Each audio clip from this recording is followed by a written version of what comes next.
ఒకటి ఆఫ్ చేయండి.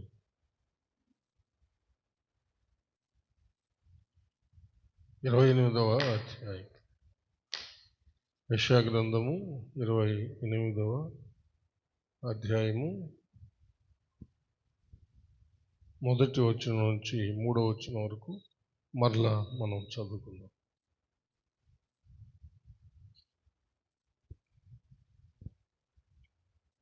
ఈ ఫ్యాన్ కూడా స్లోగా పెట్టండి.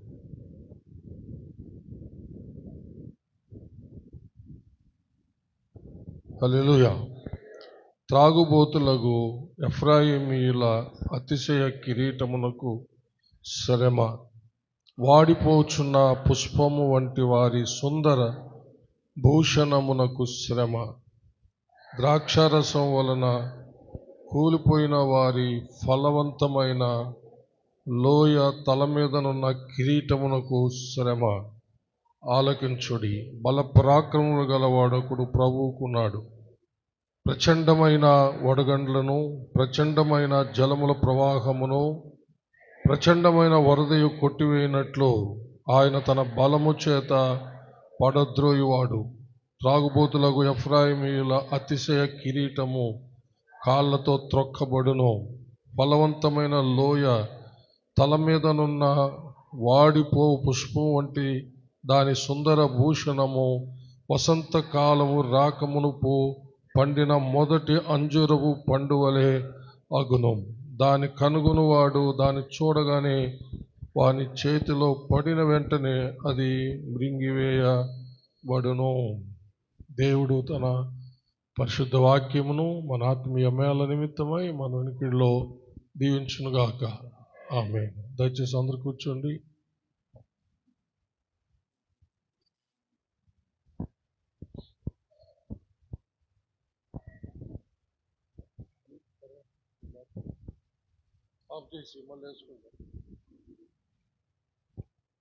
ప్రార్థించుకుందామండి.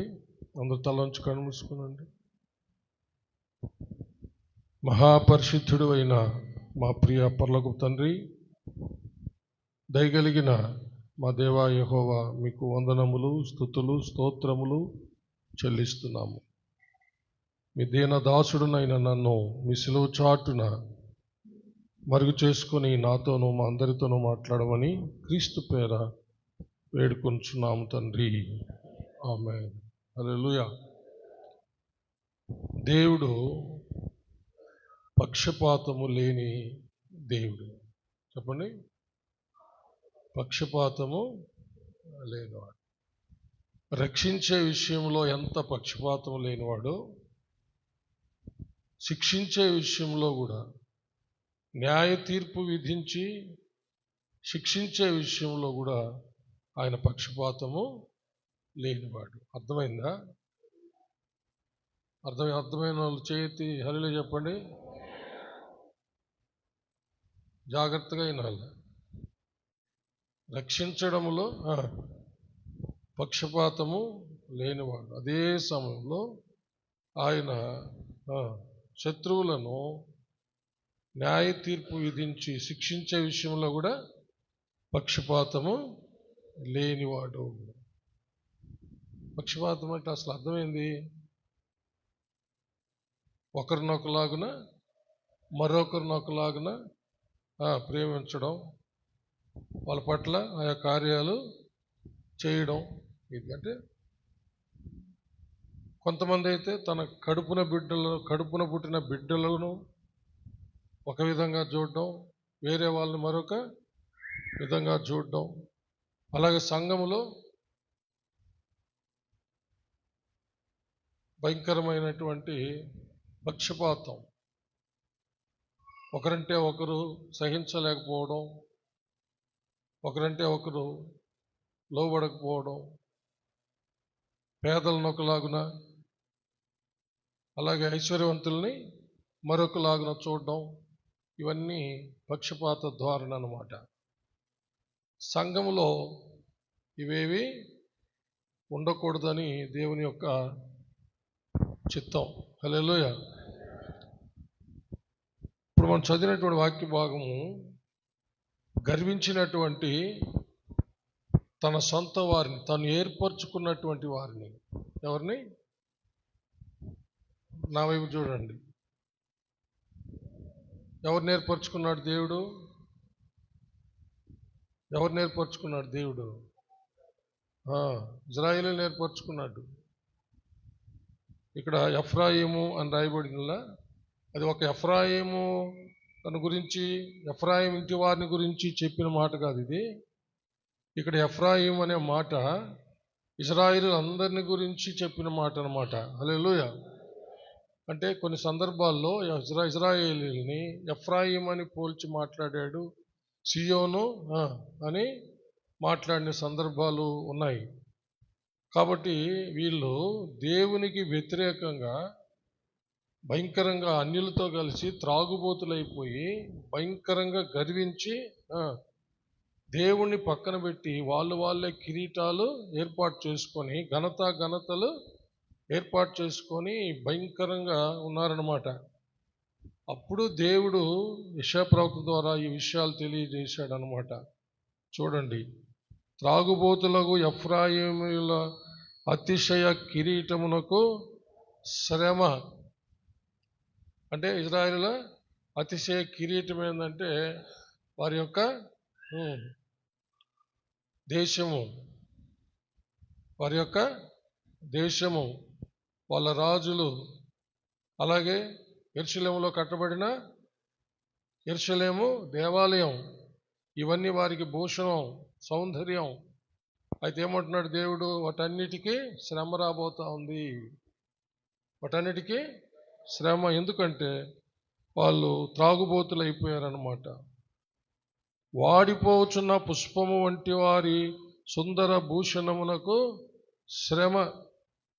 అప్పటికే వాళ్ళు దేవుని కొరకు పుష్పించిన వాళ్ళు వాడిపోతున్నారంట. అప్పటికే తాగుబోతులైపోయి దేవునికి వ్యతిరేకంగా జీవిస్తూ చక్కని పుష్పము వలె వికసించి సువాసనలు వెదజల్లేటట్టుగా ఉన్నటువంటి తన ప్రజలు అప్పటికే తాగుబోతులై వ్యభిచారులై దేవుని చిత్తానికి వ్యతిరేకంగా జీవిస్తూ వాళ్ళు వాడిపోయిన స్థితిలో ఉన్నారు. అయినా వాళ్ళు దేవుని వైపు తిరగలే. దేవుని వైపు ఒక పక్కన వాడిపోయి తర్వాత రాలిపోయే స్థితి రాబోతున్నా కానీ వాళ్ళు మాత్రం ఏమాత్రం దేవుని వైపు తిరగట్లే. అందుకని ఈ యొక్క ప్రవచన వాక్కు చెప్పబడింది అన్నమాట. ద్రాక్ష రసం వలన కూలిపోయిన వారి ఫలవంతమైన లోయ తల మీదనున్న కిరీటమునకు శ్రమ. చూసారా? ద్రాక్ష రసం వలన కూలిపోయిన వారి ఫలవంతమైన లోయ తల మీదనున్న కిరీటమునకు శ్రమ. యెరూషలేము లోయలతోనూ పర్వతాలతో నిండినటువంటి ప్రదేశం అన్నమాట. యెరూషలేము పట్టణం యొక్క నైసర్గిక స్వరూపాన్ని మనం చూస్తే ఇజ్రాయేల్ దేశము చదునైన ప్రాంతం కాదు. అది చదునైన ప్రాంతం కాదు. లోయలతోనూ పర్వతాలతోనూ నిండిన, కొండలతో నిండిన పర్వతం అన్నమాట. 7 పర్వత శిఖరముల మీద యెరూషలేము పట్టణం కట్టబడింది. హల్లెలూయా చెప్పండి. 7 పర్వత శిఖరముల మీద యెరూషలేము పట్టణం కట్టబడితే ఆ పర్వతాల్లో, ఆ కొండల్లో సియోను కొండ వాటన్నిటికంటే ఎత్తైందనమాట. సియోను కొండ ఆ 7 కొండల్లో, ఆ 7 పర్వతాల్లో సియోను కొండ లేక సియోను పర్వతము అన్నిటికంటే ఎత్తైనది. ఆ ఎత్తైన సియోను కొండ మీదనే దావీదు తన కోట కట్టించుకున్నాడు. అంత మాత్రం కాకుండా సొలొమోను రాజు సియోను మీద, ఆ యొక్క సియోను అనే కొండ మీదనే యెరూషలేము దేవాలయాన్ని కట్టించాడు అనమాట. చప్పలు కొట్టి దేవుణ్ణి మహిమ పరుస్తాం. అయితే వీళ్ళ గర్వం ఏమిటంటే మా పర్వతాలే మాకు సౌందర్యం. హల్లెలూయా. మా లోయల్లో మాకు సస్య సంబంధమైన పంటలు వస్తున్నాయి.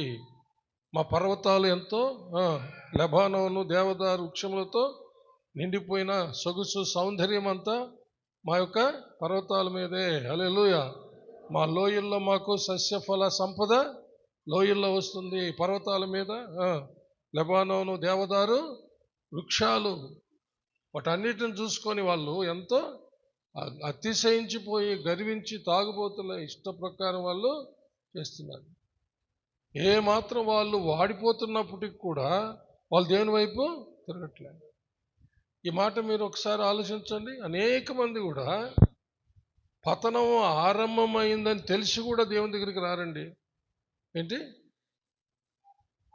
వింటున్నారా? ఏం చెప్పుకున్నాం? పతనము ఆరంభమైందని తెలిసి కూడా దేవుని దగ్గరికి రారు. తెగులు ప్రారంభమైంది, ఇంటికి ఏదో ఒకటి చుట్టుకుంది, ఏదో ఒక భయంకరమైన పరిస్థితి మనలను ఆవరిస్తూ ఉంది, మునుపటి పరిస్థితులు మన ఇంట్లో ఉండడం లేదని తెలిసినా కూడా దేవుని వైపు తిరగదు. అలాంటి పని చేశారు వీళ్ళు. ఈరోజు ఒక్కసారి ఆలోచన చేయండి. ఏదైనా ఒక విపత్తు మన జీవితాల్లో ఆరంభమైందంటే వెంటనే మనము పట్టుకోవాల్సింది ప్రభు యొక్క పాదాలు. ప్రియులారా, గుర్తుపెట్టుకోండి. హల్లెలూయా. అప్పుడు నేను రాలిపోకుండా వాడిపోయిన నీ బ్రతుకుని మరలా ఆయన పుష్పింపజేస్తాడు. హల్లెలూయా. నువ్వు ఆశ్రయించలేదనుకో, నువ్వు రాలిపోతావు. నువ్వు దేన్నైతే నమ్ముకొని అది నాకు కిరీటము, అది నాకు అతిశయాస్పదము, మా లోయలు, మా పర్వతాలు, ఆ లోయల్లో ఉన్న సస్య సంపద, ఆ పర్వత శిఖరాల మీద ఉన్నటువంటి చెట్లు, వాటి ఫలాలు, వాటి ఫలితం మాకు ఎంతో గర్వకారణం అని చెప్పుకునేటటువంటి వారి జీవితంలో ఒక కాలములో ఏమైపోయింది? ఇర్మియా ప్రవక్త కాలంలో ఏమైపోయింది? అంత సౌందర్యవంతమైనటువంటి ఆ యెరూషలేము పట్టణము, అలాగనే ఎంతో సౌందర్యవంతమైనటువంటి సొలొమోను రాజు కట్టించిన దేవాలయము. అదే అంటున్నాడు, ఆ పట్టణానికి శ్రమ, ఆ దేవాలయానికి వాళ్ళ యొక్క అతిశయ కిరీటానికి శ్రమ. అంటే ఆ పట్టణానికి, యెరూషలేము దేవాలయానికి పాడుదిబ్బైపోయిందిగా. 70 సంవత్సరాలు ఒక మనుషుని ఆయుష్ కాలం అంతా పాడైపోయింది. దేవుడు ఎంతో ఇష్టపడి కట్టించుకున్నటువంటి ఆలయము కూడా దేవుడు పాడుదిబ్బగా చేశాడు అన్నమాట. ఎందుకంటే అవన్నీ యేసు ప్రభువుని చూపించేదానికి కట్టబడ్డాయి తప్ప వాటిని బట్టి అతిశయించడానికి కాదు. అవి ఎవరిని చూపిస్తున్నాయో, ఎవరి కోసం సూచనగా కట్టబడ్డాయో ఆ ప్రభు అయిన యేసయ్యను హృదయంలో చేర్చుకొని ఆయన గణపరుస్తూ, ఆయన సూచించినటువంటి మార్గంలో, ఆయన నడిపిస్తున్న మార్గంలో, లేక తనే అయి ఉన్నటువంటి మార్గంలో మనం నడవాలి. ఆయన మాటలు గైకొనాలి, ఆయన్ని ప్రేమించాలి. దేవాలయాన్ని ప్రేమించేది కాదు, గుడిని కన్స్ట్రక్షన్ చేసుకున్నటువంటి కట్టుకున్న రాతి కట్టడాన్ని ప్రేమించేది కాదు. ఆ యెరూషలేము దేవాలయం ఎవరిని చూపించడానికి అది కట్టబడిందో ఆ ప్రభు అయిన యేసయ్యను ప్రేమించాలి, ఆయన్ని చేర్చుకోవాలి, ఆయనను అనుసరించాలి. పౌలు గారు అంటారు కదా, నేను క్రీస్తును పోలి నడుచుకుంటున్న ప్రకారం మీరును నన్ను పోలి నడుచుకోండి. హల్లెలూయా. దేవునికి మహిమ కలుగును గాక. అది చేయలేనప్పుడు, మనకున్నటువంటి మెటీరియల్స్ మీద మనసు పెట్టుకున్నప్పుడు మనకు తెలియకుండా ఒక రోజున పతనము ఆరంభం అవుతుంది. అయితే ఒక్కటి గుర్తుపెట్టుకోండి, ఆ పతనము ఆరంభమైనప్పుడు వెంటనే మనం చేయాల్సినటువంటి ఒక మంచి పని ఏదన్నా ఉందంటే దేవుని వైపు తిరగాల. దేవుని వైపు తిరగాలి. బైబిల్లో ఒక గొప్ప రాజు ఉన్నాడు, ఆసా అనేటటువంటి రాజు. ఎవరు? ఆసా అనేటటువంటి రాజు. అతనికి ఆపద, జబ్బు ప్రారంభమైతే ఏ మాత్రము దేవుణ్ణి ఆశ్రయించలేదండి. అతడు యుద్ధ భూమిలో దేవుణ్ణి ఆశ్రయించి, నీవే దిక్కు ప్రభువా మాకు, మా బిడ్డలకు, మా రాజ్యానికని దేవుని అనుగ్రహం పొంది గొప్ప జయం పొందినటువంటి యొక్క ఆసారాజు ఏం చేశాడు? అతని కాలంలో జబ్బు పుడితే యెహోవానే ఆశ్రయించలేదంట. యెహోవానే ఆశ్రయించాల. ఆ జబ్బు ఎక్కువైపోయి అతడు వైద్యులను ఆశ్రయించి యెహోవాను ఆశ్రయించకుండా ఆ జబ్బు పెద్దదై ఆ జబ్బుతోనే చనిపోయాడంట. ఒకసారి దినవృత్తాంతాల 2వ గ్రంథం మనం చూస్తే ఆ విషయం మనకు అర్థమవుతుంది. ఒకసారి తీయండి.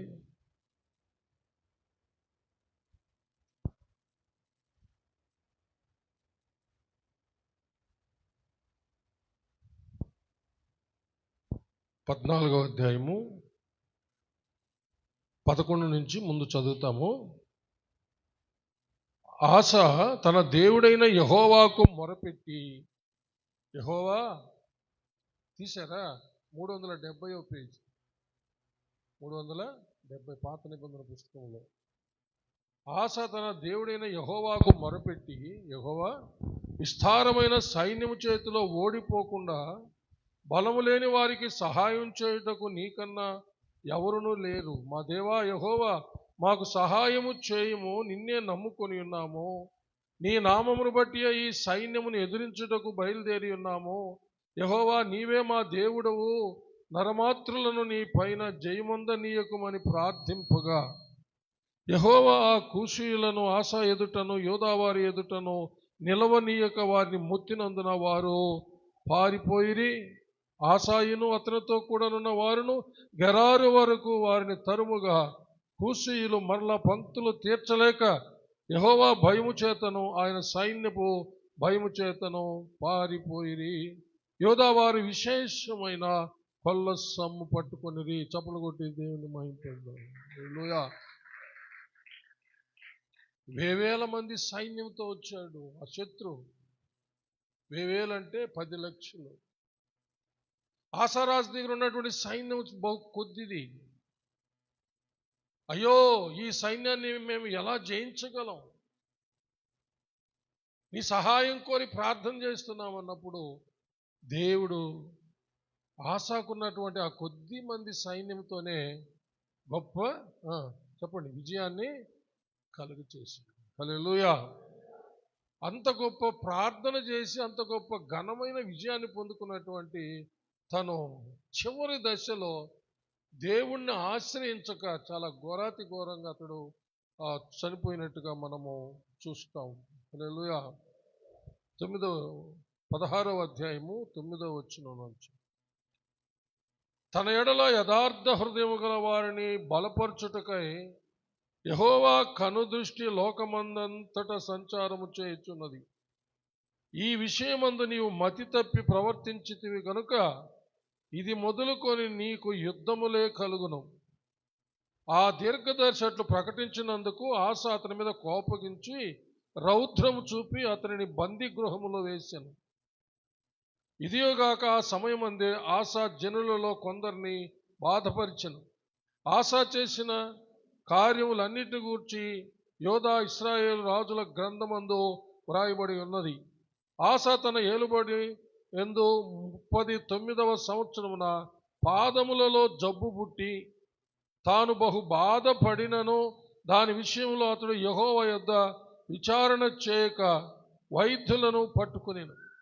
ఆస తన పితరులతో కూడా నిద్రించి తన ఏలుబడి యందు 41వ సంవత్సరమున మృతి నొందగా అతడు అత్తరు పనివారి చేత సిద్ధము చేయబడిన సుగంధ వర్గములతోనూ పరిమళ ద్రవ్యములతోనూ నిండిన పడక మీద జనులు అతను ఉంచి అతని నిమిత్తము బహు విస్తారమైన గంధవర్గములను దగించి దావీదు పట్టణమందు అతడు తన కొరకై తొలిపించుకున్న సమాధి యందు అతని పాతిపెట్టిరి. సరే, దేవుని చిత్తానికి అప్పగించుకోకుండా అతను వేరే పని చేశాడనమాట. 7వ వచనం, ఆ కాలమందు దీర్ఘదర్శి అయిన హనాని యోధారాజు అయిన ఆసా యొద్దకు వచ్చి అతనితో ఇలాగూ ప్రకటించెను, నీవు నీ దేవుడైన యెహోవాను నమ్ముకొనక సిరియా రాజును నమ్ముకుంటివే. సిరియా రాజు యొక్క సైన్యము నీ వశము నుండి తప్పించుకొని పోయెను. బహువిస్తారమైన రథములను గుర్రపు రౌతులను గల కూసీయులను లూబీలను గొప్ప దండు వచ్చింది కదా. అయినను నీవు యెహోవాను నమ్ముకున్నందున ఆయన వారిని చేతికి అప్పగించను కదా.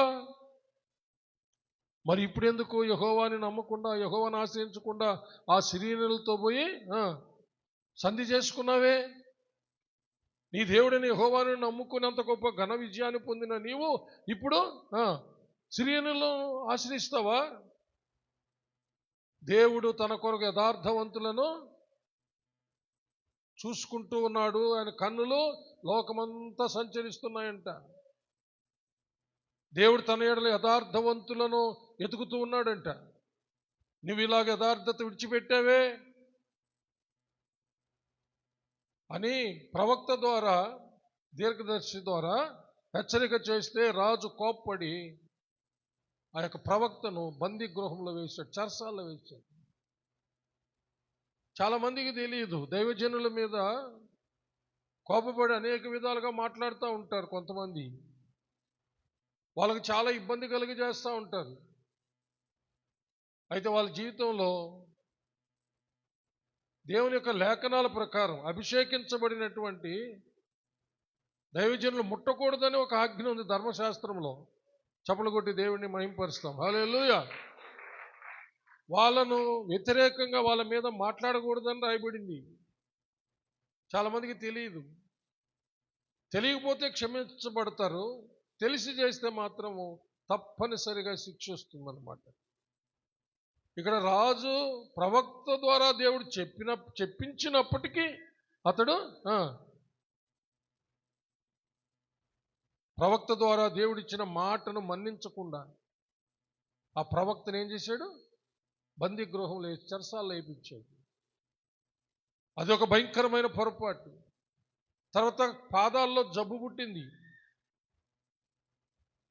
ఆ ప్రవక్తని చెరసాల్లో వేసి ఇబ్బంది కష్టపెట్టినందుకు, దేవుణ్ణి ఆశ్రయించినందుకు, దేవుని మాట విన్నందుకు అతని పాదాల్లో జబ్బు పుట్టింది. సరే, ఇప్పుడైనా కూడా గ్రహించాలి కదా, నేను చేసినటువంటి అతిక్రమాల వల్ల ఇలాంటి పరిస్థితి వచ్చిందే, ప్రభువుని వేడుకుంటాను, క్షమాపణ అడుక్కుంటానని దేవుని వైపు తిరగలేదు అతను. అందుకనే చాలా కొద్ది కాలంలోనే ఆ జబ్బు ఎక్కువై చనిపోతాడు.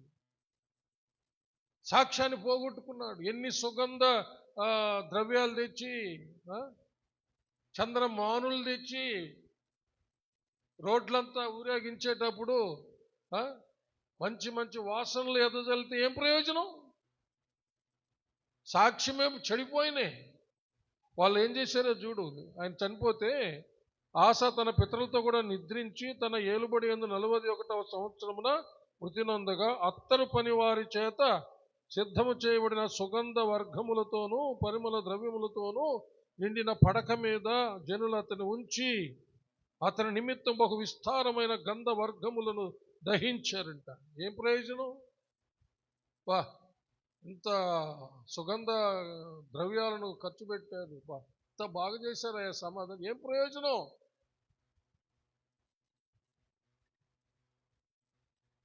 సమాధిని చేయడానికి తీసుకుని వెళ్ళేటప్పుడు ఈ సుగంధ ద్రవ్యాలు, ఈ పరిమళ ద్రవ్యాల వాసన ఆ యొక్క ఏరియా అంతా, ప్రాంతం అంతా అవి వ్యాపించినప్పుడు ఏం ప్రయోజనం? ఏం వ్యాపించాలా? మన సాక్ష్యం వ్యాపించాలి. హల్లెలూయా. సాక్ష్యం చెడిపోయిన తర్వాత ఇక నువ్వు ఎన్ని చేస్తే ఏం ప్రయోజనం? రాజు అలాగ చేపించుకున్నాడు, సమాధి తొలిపించుకున్నాడు. అలాగ చేయమని ఆజ్ఞ ఇచ్చాడు చచ్చిపోకముందే. ఏం ప్రయోజనం? సాక్ష్యాన్ని అంతం వరకు నిలబెట్టుకోలేకపోయాడు ప్రియులారా. కాబట్టి ఏదైనా ఒకటి ఆరంభమైనప్పుడు ఎవరిని ఆశ్రయించాలి? ఆ ఎఫ్రాయిము ఇశ్రాయేలీలు పుష్పము వాడిపోయే స్థితికి వచ్చింది. అయినా కూడా వాళ్ళు అరేరేరే మనం వాడిపోతున్నామే, తాగుబోతులమై దేవునికి వ్యతిరేకంగా జీవిస్తూ దేవుని యొక్క చిత్తాన్ని నెరవేర్చకుండా భయంకరంగా అతిశయిస్తూ ఆ కిరీటము ఈ కిరీటము, మా మందిరము, మా కొండలు, మా లోయలు, మా సస్య సంపద వాటిని చూసి విర్రవీగుతున్నామే, వాడిపోతున్నది, రాలిపోతాం. పువ్వు వాడిపోయిందంటే ఏమవుతుంది? చెప్పండమ్మా, రాలిపోతుంది కదా. అరే వాడిపోయింది, రాలిపోతాము అన్నటువంటి భయం కూడా లేకుండా వాళ్ళు భయంకరంగా జీవించారన్నమాట. అందుకని వారి మీదకు రాబోతున్నటువంటి ఆ భయంకరమైన శ్రమ ఎలా ఉంటుందో దేవుడు తెలియచేశాడు అనమాట. అది మనం చదివింది. ఒకసారి రండి, యెషయా గ్రంథం 28వ అధ్యాయంలోకి రండి. మొదల అప్పుడు దేవుని యొక్క సన్నిధి నుండి, దేవుని యొక్క ఆత్మ ఎలా వచ్చి వాళ్ళను శిక్షిస్తుందో అక్కడ రాయబడింది. చదవండి. ఆలకించుడి, బల పరాక్రమములు గలవాడొకడు ప్రభువుకు ఉన్నాడు. చప్పలు కొట్టి దేని మహిమ పొందాం.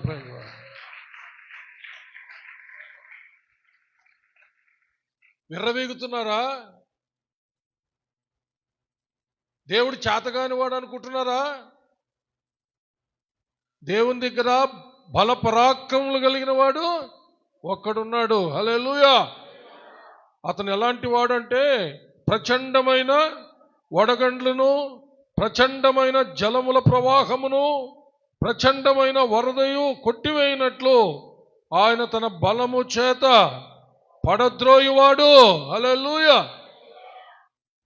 ఏం అతిశయిస్తున్నారే? ఆ కిరీటము ఈ కిరీటము తప్ప తాగి దేవుని చిత్తానికి వ్యతిరేకంగా జీవిస్తూ అతిశయిస్తారా? ఎన్నిసార్లు హెచ్చరించినా మారరా? పెద్ద పెద్ద వడగండ్లు పడినట్టు మీ మీద పడడానికి నా ఆత్మ వస్తున్నాడు అంటే ఇది దేవుని యొక్క, అంటే మనము గత 2 వారాలుగా విన్నాం కదా, దేవుని శక్తిని ఇంత అంతని చెప్పలేము. హలో, ఏం నేర్చుకున్నాము? అనంత శక్తి అని నేర్చుకున్నాము. ఏంటి? అనంత శక్తి, దాన్ని కొలవలేము.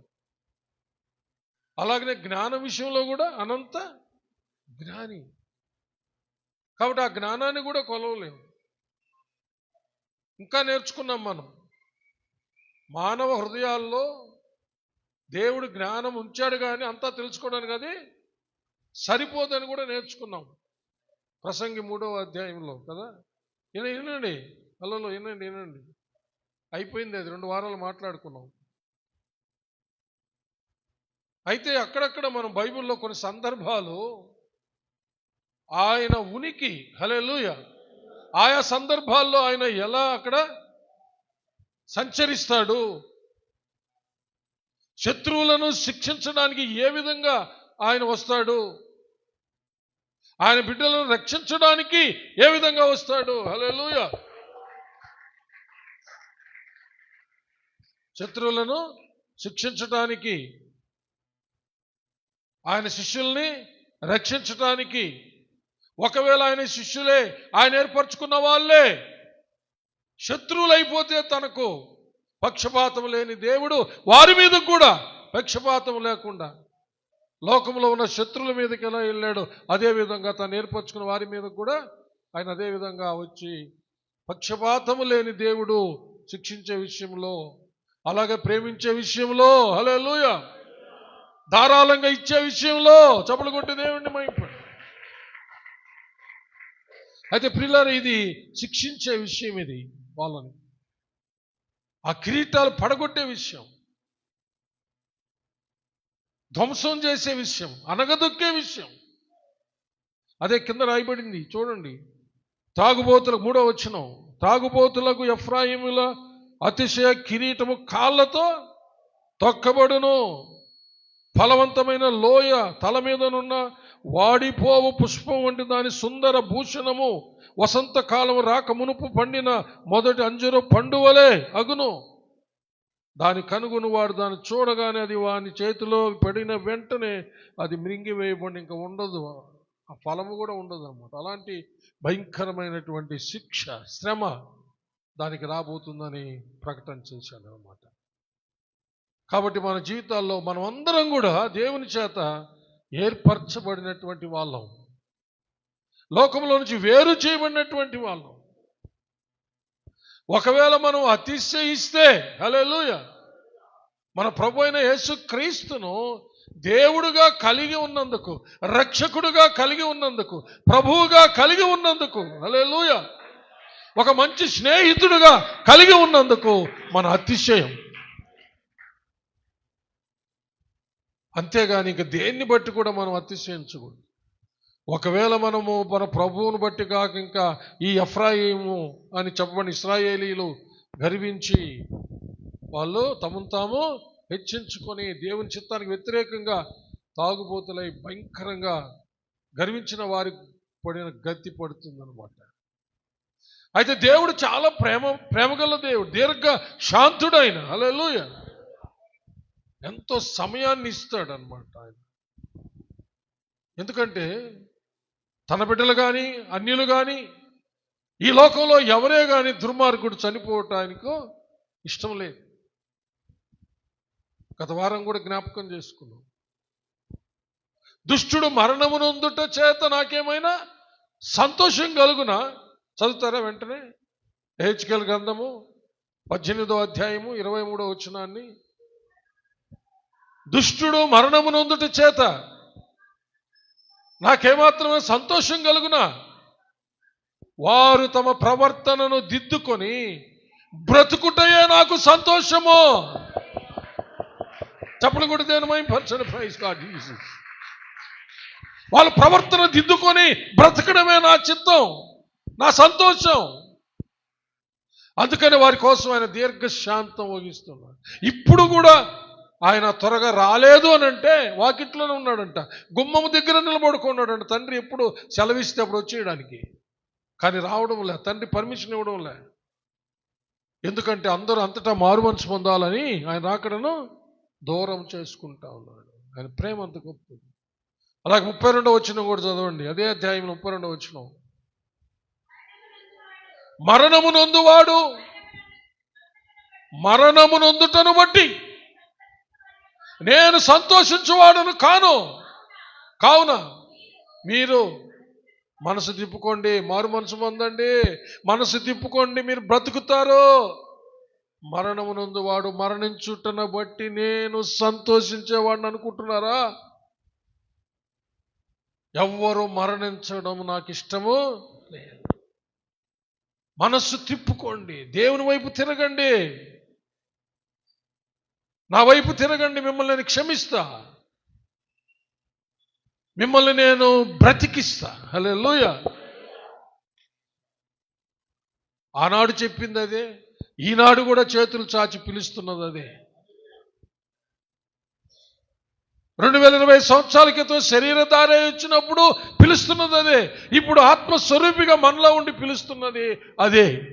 ప్రయాసపడి భారం మోయుచున్న సమస్త జనులారా నా యొద్దకు రండి, నేను మీకు విశ్రాంతిని కలుగ చేస్తాను.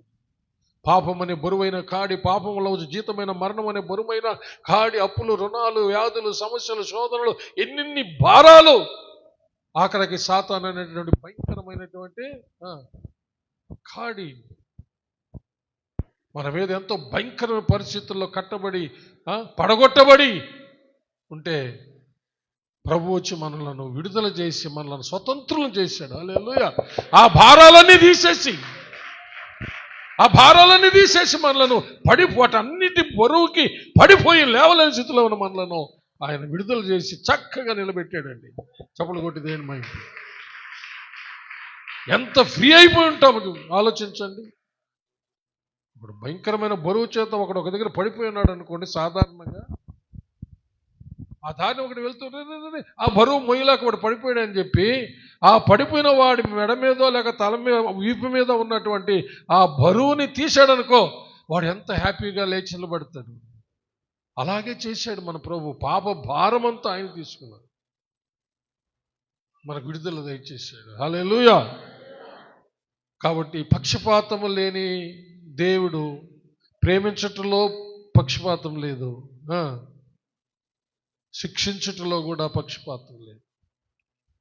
కాబట్టి రేపు నీ విషయంలో కూడా అంతే, నా విషయంలో కూడా అంతే, అన్యుల విషయం కూడా అంతే. కాబట్టి మనము పక్షపాతం లేనటువంటి ఆ దేవుని ఎదుట భయముతో, వణుకుతో, జాగ్రత్తగా దేవుడు మనకిచ్చిన గొప్ప రక్షణను పోగొట్టుకోకుండా, ఆ రక్షణను పక్కన పెట్టి ఇంకేటేటినో చూసుకుంటూ అతిశయిస్తూ గర్వించకుండా జాగ్రత్త పడాలని ఈ సందేశం యొక్క సారాంశం. హల్లెలూయా. దేవుడటి కృప మనకు దయచేయును గాక. ఆమేన్. అందరూ తలంచి కనిపించుకోండి, ప్రార్థన చేసుకున్నాము. హల్లెలూయా, హల్లెలూయా, హల్లెలూయా. సోదరు ప్రేమ్ ప్రార్థన చేస్తాం.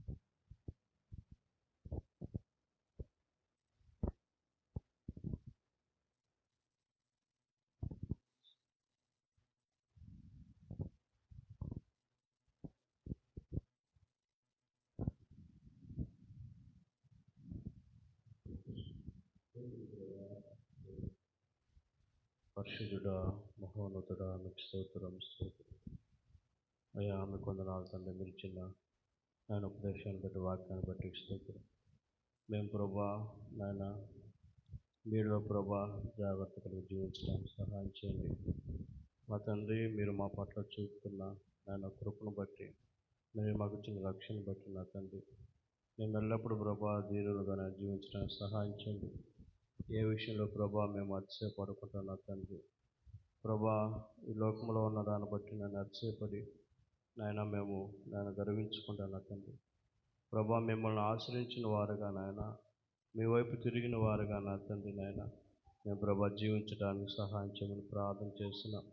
ప్రభా ఏదైనా ప్రభా ఈ లోకంలో ప్రభా మాలో మా కుటుంబాలు ఏదైనా ప్రభా వ్యతిరేకమైనది జరుగుతున్నప్పుడు నా తండ్రి, మేము చురుకుగా మా తండ్రి, మెలకుగా నా తండ్రి అయ్యా మిమ్మల్ని ఆశ్రయించిన వారుగా, మీ పాదాలు పట్టుకున్న వారుగా మేము జీవించడానికి సహాయం చేయండి ప్రభా.